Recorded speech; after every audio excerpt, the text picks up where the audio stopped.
Se adelantó Pedro y dijo a Jesús: Señor, ¿cuántas veces tendré que perdonar a mi hermano las ofensas que me haga?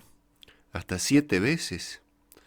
Jesús le respondió: No te digo hasta 7 veces, sino hasta 70 veces 7. Por eso el reino de los cielos se parece a un rey que quiso arreglar las cuentas con sus servidores. Comenzada la tarea, le presentaron a uno que debía 10.000 talentos. Como no podía pagar, el rey mandó que fuera vendido junto con su mujer, sus hijos y todo lo que tenía para saldar la deuda. El servidor se arrojó a sus pies diciéndole: Dame un plazo y te pagaré todo. El rey se compadeció, lo dejó ir y además le perdonó la deuda.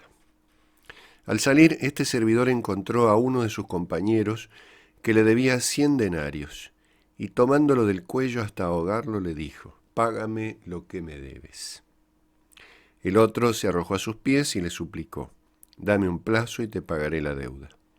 Pero él no quiso, sino que lo hizo poner en la cárcel hasta que pagara lo que debía.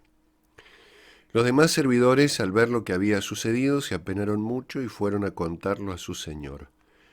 Este lo mandó llamar y le dijo: Miserable, me suplicaste y te perdoné la deuda. ¿No debías también tú tener compasión de tu compañero, como yo me compadecí de ti? E indignado, el rey lo entregó en manos de los verdugos hasta que pagara todo lo que debía. Lo mismo hará también mi Padre Celestial con vosotros, si no perdonáis de corazón a vuestros hermanos. Jesucristo subraya al máximo el tema del perdón, desarrollando una magnífica parábola como respuesta a esta pregunta de Pedro. ¿Cuántas veces tendré que perdonar? Hasta 7 veces. La pregunta de Pedro. Porque el perdón es la finalidad del acto redentor de Cristo. Para eso Jesús ha venido al mundo. En lo alto de la cruz, el Señor volverá a mencionarlo con sublime elocuencia. Padre, perdónalos, porque no saben lo que hacen. Perdonar es rescatar, es redimir, es restaurar el vínculo con el Padre Celestial. El perdón cristiano no es sino la manifestación, la expresión, la continuación del perdón de Cristo. No puede ser de otra manera. No habrá auténtico perdón hasta que no exprese o implique los méritos redentores de Cristo en su pasión.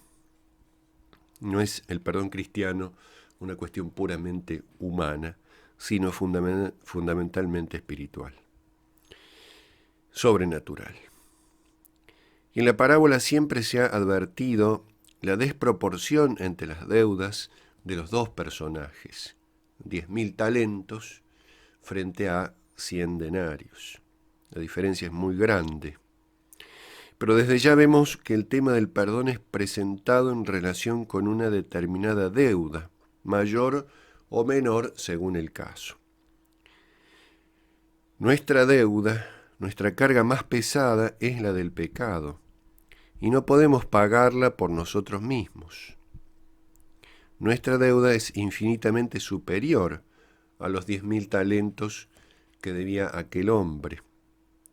La parábola nos exhorta a darnos cuenta del valor de la redención. Eso es lo que el primer deudor no tiene en cuenta. Estaba condenado sin remedio y ha sido salvado.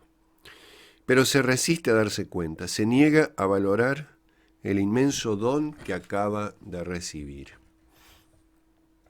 Notemos la palabra misericordia aplicada al Señor, al Rey que perdona.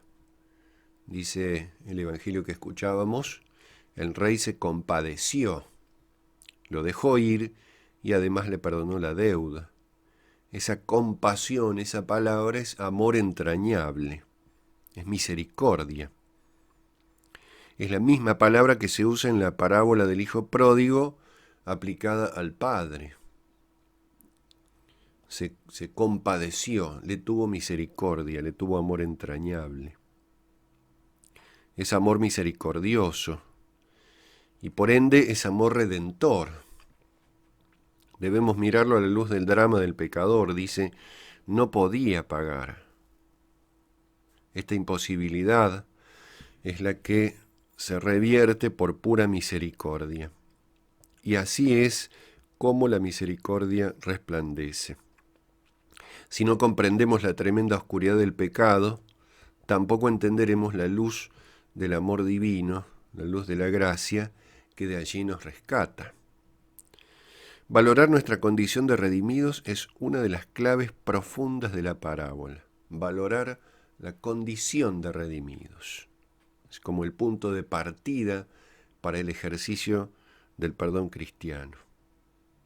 No olvidarnos de que hemos sido rescatados y de que eso forma parte de nuestra condición cristiana. No es solo un hecho puntual del pasado en nuestra vida, sino que forma parte, somos siempre rescatados.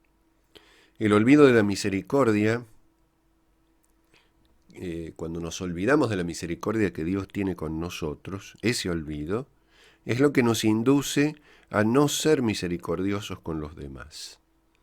Ese es el drama del primer deudor. Se ha olvidado, no ha tenido en cuenta la misericordia que se tuvo con él. El rey lo califica de servidor malvado, porque el verdadero servicio es el de la misericordia. Es la gran tarea cristiana, ejercer la misericordia imitando así al Padre Celestial. Es mal servidor porque ha procedido mal en aquello que es esencial a la condición de siervo. Puede haber hecho bien todo lo otro, pero si no es misericordia, si no se ejercita la misericordia, en realidad se pierde lo fundamental de este servicio. Esta palabra, siervo, más literalmente esclavo, adquiere su mayor relieve porque se aplica al mismo Cristo. La carta a los Filipenses, en el capítulo 2. Se anonadó a sí mismo tomando la condición de esclavo, dice San Pablo en ese himno cristológico de la carta a los Filipenses, capítulo 2, precioso himno, donde nos narra los aspectos centrales de la cristología. Asumir la condición de siervo está en relación directa con la redención. Lo hace, que es asumir nuestra condición humana. Jesucristo lo hace para alcanzarnos la condición filial, la condición de hijos de Dios a través de su pasión. Su servicio es, por lo tanto, la misericordia. Un servidor inmisericorde no es un auténtico servidor. Su misión se ha desvirtuado, se ha corrompido en lo más íntimo del ser. Por eso la advertencia final de Cristo es tan severa y los tonos conclusivos del Evangelio que hemos escuchado tienen matices muy sombríos. El Padre se nos presenta indignado, irritado por la ausencia de misericordia de aquel hombre que no quiere perdonar. Pero sucede así para subrayar el valor de la misericordia. Tan importante es que su ausencia indigna al Padre misericordioso. Pero si, por la gracia de Dios, somos capaces de perdonar, nuestro perdón ya no será nuestro, sino del Padre en nosotros, y su misericordia infinita nos acogerá en sus manos llenas de bondad.